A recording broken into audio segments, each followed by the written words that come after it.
It's amazing. Vision chooses your hobbies. Next, big one. Vision chooses your diet. Number 12, vision chooses how you invest your money. 13, vision chooses how you write your to-do list. In other words, your to-do list should be created by your vision. What am I going to do today or this week? Will be things that will take me toward my vision. 14, vision chooses your attitude in life. If you know where you're going, it tells you how to think. 15, vision chooses your life. It tells you what kind of life you're supposed to end up living. And so it chooses what kind of lifestyle you begin living right now. Vision dictates everything. People who have no vision in their lives, they throw off restraint.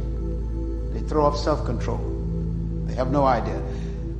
16, vision chooses your life's plan. It tells you what to plan for your life, how to plan your living. And next, vision dictates your values. Very important. We learned about this all week. When you know what you were born to do, it dictates how you should behave and what kind of standards you should live by. Right away, it changes everything. Still writing? I'm sorry. Then it's too late. Buy the tape and get the book. The impact of vision on leadership. Let's write this down, please.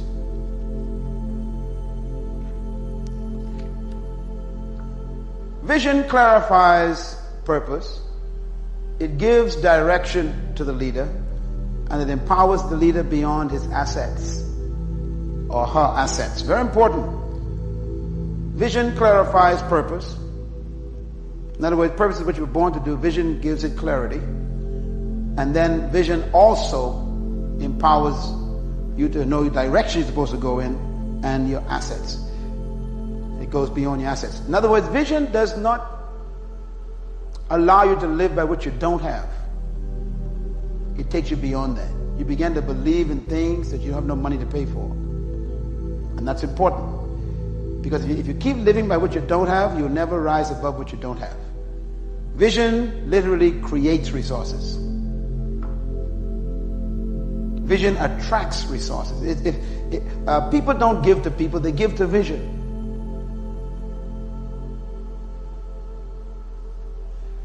These things that you call government grants are literally resources that are looking for vision. When you go to get a grant, they don't say they can give you this to spend money. They always ask you, show me your vision first. What are we giving this money to? It's not to you, it's to the vision that you have. Vision attracts resources. And so it's important for you to really clarify your vision and make it so plain that anyone can see it like you see it. Wise people make choices that protect their vision. Very important. By the way, on the list I gave you earlier, it does say vision chooses your friends. Let me tell you something about how important that is. Once you know where you want to go in life, it decides your company.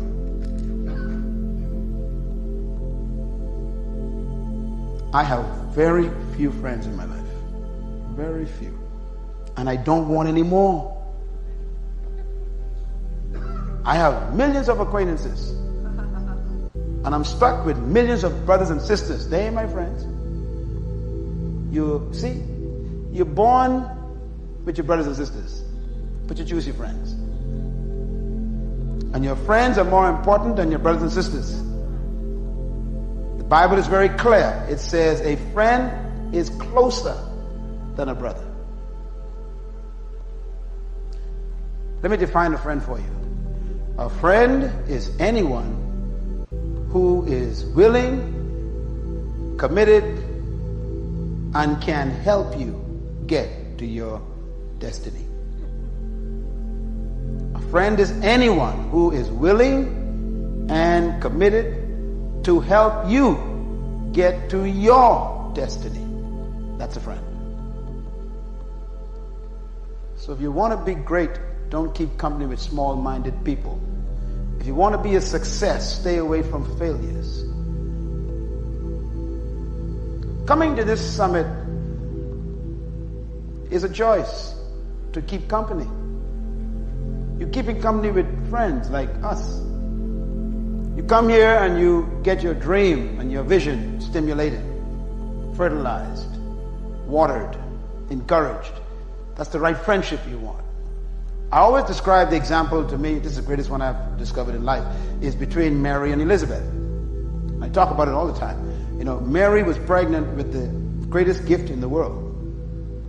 And the angel said, if you want to have this baby, you got to go find Elizabeth. And when she found Elizabeth, it said when they looked at each other, the babies leaped. Don't be with anyone who doesn't make your baby leap.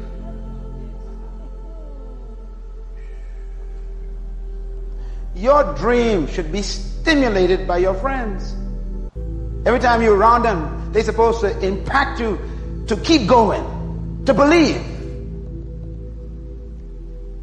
Anyone who becomes a negative to your dream is what I call pollution.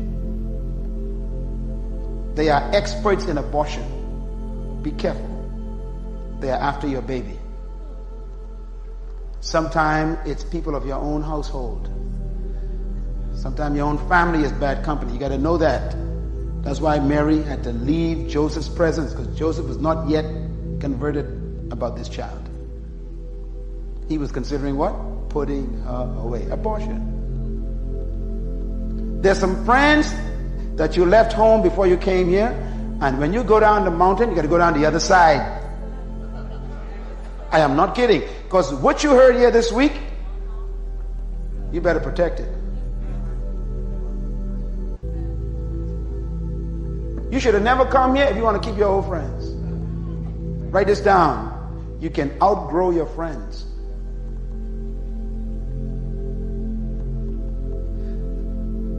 A lot of you don't know how dangerous your company is. So let me give you another principle to work with. If in your group that you call your friends, if you are the smartest one in the group, it's time to leave the group.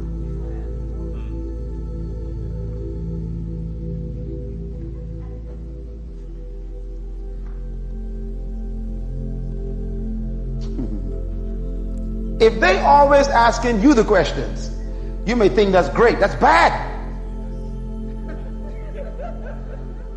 You want to be in the company of friends who make you think, who expand you, who you ask questions to.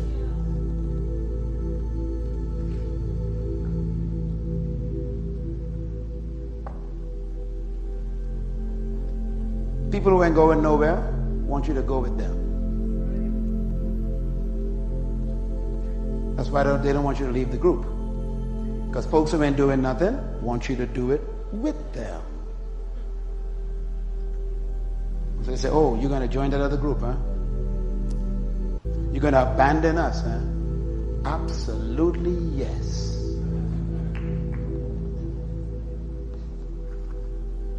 There are some friends who I grew up with right here in this island. I'm talking about 40 years ago. And they are still sitting under the same tree, playing on the same domino board with the same dominoes. I can still find them. And you got friends like that too?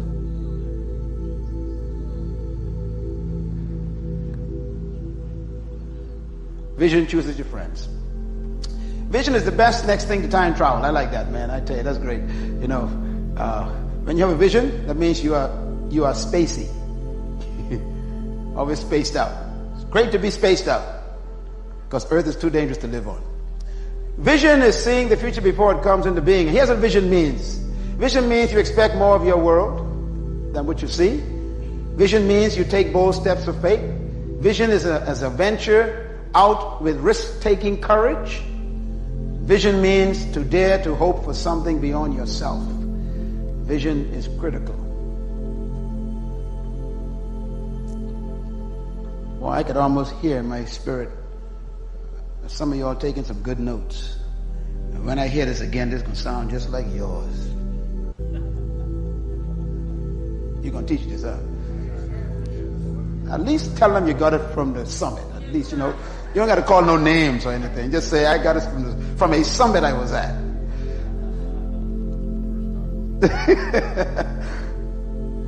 Vision is so critical. It literally makes you believe in a better world.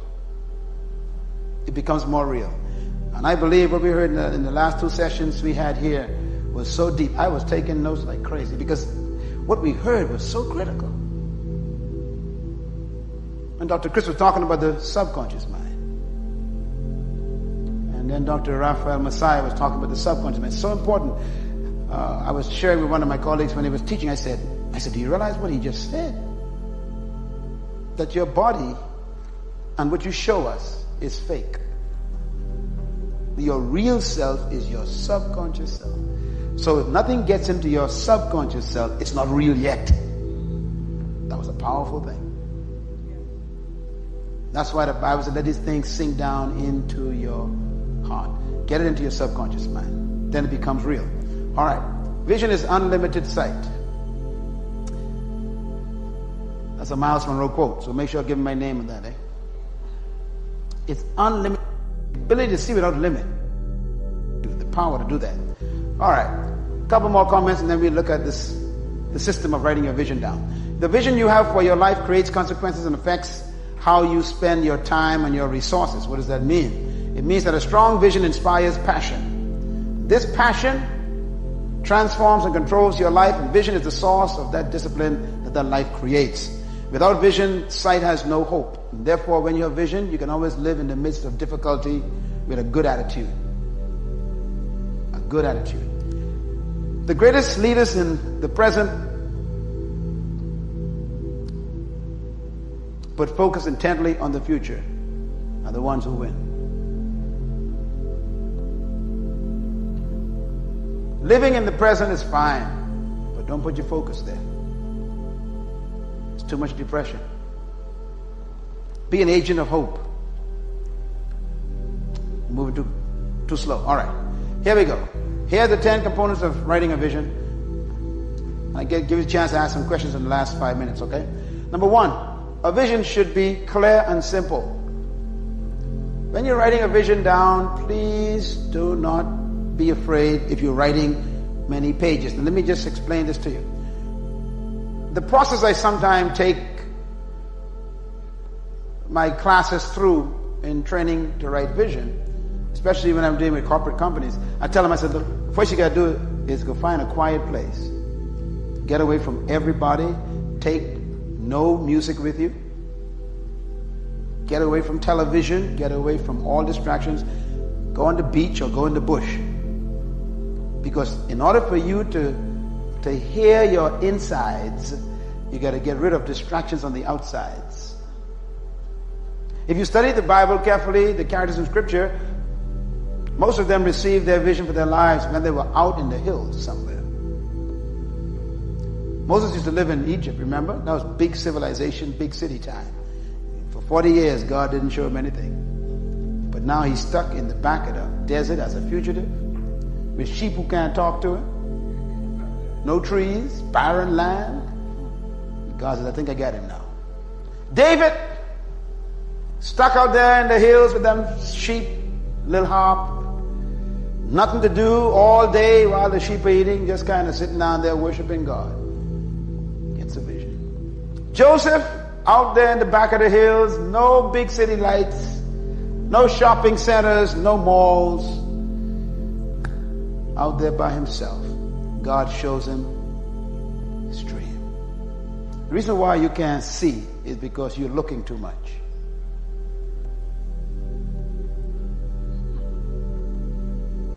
Your heart cannot see because your eyes has too many distractions. If you're going to write your vision, you got to first capture it. And you capture it by getting positioned in a certain way where you can hear what God has been saying all these years. Let me just stress here that your vision is not outside of you. God hid your future where you can't miss it. You've been told by religion, Go and find God's will. And so for the past 30 years, you've been going from this prophet, to this meeting, to that meeting, this conference, that conference, this crusade, this bishop, that bishop. You've been trying to find, some of you even went to, I want to say it, astrology, call me now. I mean, you went all kind of stuff to try and find why you was born, and God is saying, this is stupid. Then God said, let us make man in our image, according to our likeness. Let them have dominion over the fish of the sea, over the birds of the air, and over the cattle, over all the earth, and over every creeping thing that creeps on the earth. Genesis 1:26. This statement documents the most important declaration ever made regarding mankind. It declares the motivation, nature, purpose, and mandate behind mankind's creation. As this statement makes clear, dominion is the purpose for man's creation and existence. The word dominion here translates the Hebrew word mamlaka, which can also be translated as kingdom, sovereign rule, or royal power. In essence, mankind was created to have rulership over the earth. The first thing man was given by his creator was a kingdom. This initial assignment and mandate of kingdom is the creator's primary purpose and motivation for his human creatures.